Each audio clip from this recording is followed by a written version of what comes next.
చూస్తున్నారా ఫ్రెండ్స్, గుంత మరింత లోతు దోవండి. గుంత లోతు దోగి ఇప్పుడు చెట్టు అనేది మొక్కలు అనేది మనం ఈ విధంగా తీసుకోవాలా. ఇందులో పెట్టుకొని వచ్చినాము మొక్కల్ని, పత్తి మొక్కల్ని. ఇప్పుడు గ్లాసులో ఉన్న మొక్కల్ని అయితే పెంచినాం కదా, ఇవి మన పొలంలో ఏ విధంగా నాటాలంటే ఈ విధంగా నాటాలి.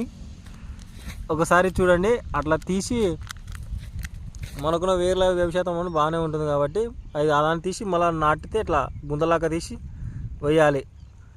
వేస్తే మనకి ఏ సర్కిల్లో ఇలా గ్యాప్ అయిన కాడ పత్తి మొక్కలు గ్యాప్ అయిన కాడ పెట్టుకునికే చాలా బాగుంటుంది. ఓకేనా ఫ్రెండ్స్, చూడండి మళ్ళీ ఏదైతే గ్యాప్ ఉన్నావో ఆ సకాల పెట్టుకోవాలా.